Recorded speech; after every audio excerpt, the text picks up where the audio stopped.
हाँ चलो दोस्तों, ये आपके सामने जो मैंने सिलिका एनालाइजर का पहले जो वीडियो डाला था, अभी आपको मैं 5 महीने बाद डाल रहा हूँ। इसके लिए क्षमा करें मुझे, मैं डाल नहीं पाया किसी वजह से। और अभी ये देखिए कि मैंने आपको बोला था कीबोर्ड के बारे में सारी चीज़ें डिटेल में मैं आपको बताऊँगा। अभी मैं सारी चीज़ों के साथ सबसे पहले मैं टेस्ट, जो हमारा ये टेस्ट है, जो आप ये देख रहे हैं, ये टेस्ट स्विच है, ये वाला ये टेस्ट स्विच है, इसके बारे में मैं बताऊँगा। अभी देखिए, हम टेस्ट को जब प्रेस करेंगे तो टेस्ट को प्रेस करने के साथ साथ हमारा जो है क्या आता है, टेस्ट करने के साथ साथ जो है एक रिले टेस्ट आता है। रिले टेस्ट में जाना चाहें तो रिले टेस्ट को जाएंगे तो हमें नेक्स्ट से भाग करके रिले टेस्ट में जाना पड़ेगा। और फिर जो है क्या आगे जो है वापस फिर हम आएंगे तो टेस्ट से फिर शुरू करेंगे। तो उसके बाद हमारा नेक्स्ट वाला आता है रिकॉर्डर, जो हमें रिकॉर्डर की ज़रूरत नहीं पड़ती। मैं आपको दिखा देता हूँ। देखिए, आप देखेंगे स्क्रीन पर दिखाई दे रहा है, ये पहले नेक्स्ट किया, आपका रिकॉर्डर आ गया। और रिकॉर्डर में जाना चाहेंगे तो एंटर करेंगे तो रिकॉर्डर के अंदर से सारी चीज़ आएंगी जिसकी हमें ज़रूरत नहीं पड़ती। इसलिए हम इसके आगे फिर नेक्स्ट पे आगे चलेंगे। नेक्स्ट में आगे चलेंगे तो आपने देखा होगा प्रिंटर। अब आप देखेंगे तो प्रिंटर की भी हमको ज़रूरत नहीं पड़ती है, इसलिए हम प्रिंटर को भी आगे नेक्स्ट ले जाते हैं। इसके बाद जो है एक मिनट विद्यासागर, उसके बाद आप देखेंगे हम जब नेक्स्ट किया हमने तो आपका रिकॉर्डर आया, ज़रूरत नहीं पड़ी। फिर आपको ग्रैब और सैंपल टेस्ट आता है। आगे आप देखते हैं ग्रैब और सैंपल टेस्ट में हमको फिर जाना पड़ता है, आपको एंटर करना पड़ता है। एंटर करेंगे तो आप देखेंगे जी सैंपल लिख के आता है, जिसमें जो है जी सैंपल लिख में आने में आप देखेंगे आगे लिखा हुआ है 5-40 डिग्री। तो डिग्री इसका मतलब यह है 5 डिग्री से लेकर 40 डिग्री की रेंज में आप सेट कर सकें, 40 डिग्री सेंटीग्रेड की रेंज में सेट कर सकें। अब आप नेक्स्ट करेंगे तो आपको पता लगेगा 30 से 50 डिग्री का मतलब ये होता है कि जब आपको 50 से और 30 से 50 डिग्री जब सेट करना होगा तो उसके बाद इसी स्टेप में आप सेट कर सकते हैं टेम्परेचर, जो आपके लिए निहायत ज़रूरी होता है। इसके बाद आगे चलेंगे, आप देखेंगे नेक्स्ट करेंगे तो ये सारे टेम्परेचर के बारे में बता रहा है। अब हम वापस आ जाते हैं, फिर वापस आएंगे तो वापस आने के लिए आपको ये फिर जो है क्लियर करके फिर आपको टेस्ट में जाना पड़ेगा।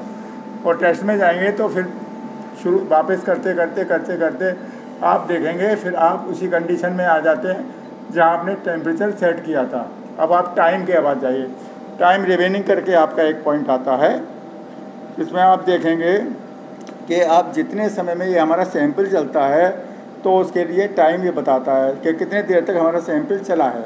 एक सैंपल हमारा 15 मिनट के लिए चलता है, 15 मिनट की चलता है। हम देख सकते हैं कि हमारे सैंपल ख़त्म होने में 2 मिनट, 4 मिनट, 5 मिनट या ख़त्म होने वाला है। कभी कभी हमको काम करने में इसकी आवश्यकता बहुत पड़ती है।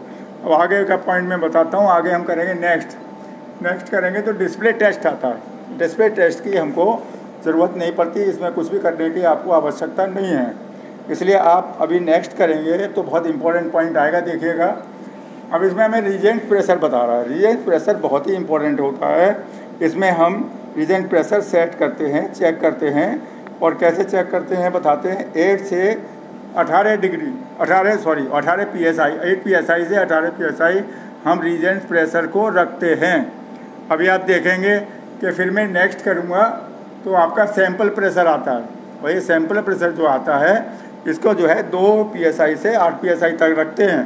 इसको एडजस्ट कैसे करते हैं मैंने पिछली बार आपको पिछले वीडियो में बताया था। अभी नहीं तो आगे वो वीडियो बनाऊंगा जिसको भी और क्लियरली आपको बता दूंगा कि किस तरह से इसको एडजस्ट किया जाता है, ठीक है।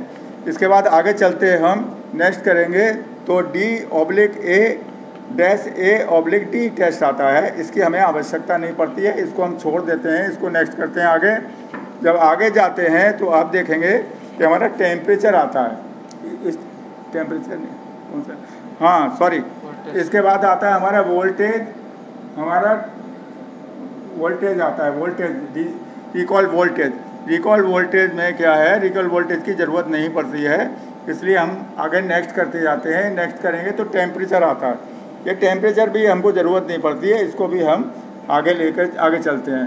आगे चलेंगे तो आप देखेंगे सोलेनॉइड टेस्ट, बहुत ही इम्पोर्टेंट टेस्ट है ये सोलेनॉइड टेस्ट। इसमें क्या होता है कि मोलिबिडेट जैसे हमारा रीजेंट्स है उसके सोलेनॉइड को हम टेस्ट करते हैं, तो हमारा ये 0.5 ml 0.5 ml जो है हमको ये जो है सॉल्यूशन लेता है इसको टेस्ट करने में। अब आप देखो नेक्स्ट चलेंगे, सॉरी अभी मैं दोबारा से फिर वहीं जाता हूँ क्लियर करके। आप देखेंगे सोलेनॉइड टेस्ट पे हमको ले जाना है वापस दोबारा से। रीजेंट टेस्ट आ गया और ये सैंपल टेस्ट आ गया, ये आपका टेम्परेचर, ये सोलेनॉइड टेस्ट आ गया। सोलेनॉइड टेस्ट आ गया। अब इसको हम करेंगे, सोलेनॉइड टेस्ट को एंटर करेंगे तो पॉइंट देखेंगे कि मोलिबिडेट 0.5 ml, यानी जब टेस्ट करेंगे तो इतना ml जो है रीजेंट्स उसके अंदर जाता है। इसके बाद जो है आप फिर नेक्स्ट करेंगे तो फिर आता है साइट्रिक एसिड। साइट्रिक एसिड भी उसी तरह से 0.5 ml जाता है, उसके बाद फिर आप बंद हो जाता है। फिर इसको एंटर करेंगे, फिर आप जो है जाएंगे test in progress. Test in progress में जाएंगे तो अब जब आप एंटर करेंगे, हाँ एंटर करेंगे तो आप देखते हैं फिर एंटर कर देंगे, फिर करेंगे क्लियर कर देंगे, फिर हम दोबारा से फिर नेक्स्ट करके फिर उस कंडीशन में जाएंगे। हाँ अभी मैं जो इसको अभी प्रोसेस में आ गया है इसलिए हम बता नहीं पा रहे हैं, फिर नेक्स्ट करके आपको बताते हैं। अभी आ गया फिर दोबारा से जो FAA करके जो आया है, ये आपका जो है क्या अमीनो एसिड है। पहले जो साइट्रिक एसिड आया था वो अमीनो एसिड है और 0.5 ml जो है ये जा रहा है। अब इसके बाद आगे हम नेक्स्ट करते हैं सैंपल। अब आप देखेंगे सैंपल हमारा जो है 10 सेकंड के लिए जाता है, 10 सेकंड के लिए सैंपल जाता है। फिर आप नेक्स्ट करेंगे तो आप देखेंगे स्टैंडर्ड जो ये भी हमारा 10 सेकंड के लिए जाता है। फिर आप नेक्स्ट करेंगे तो फिर हमारा जो है फिर आप अब जो है वापस आ गए हैं। फिर इसके बाद हमको इसको एंटर करके क्लियर कर देना होता है। क्लियर कर देंगे तो अपने आप जो है ये अभी देखिए सोलेनॉइड टेस्ट हो रहे हैं सारे, क्योंकि मैंने एंटर कर दिया था। अब इसको जो है हमको क्लियर करना है। अब क्लियर कर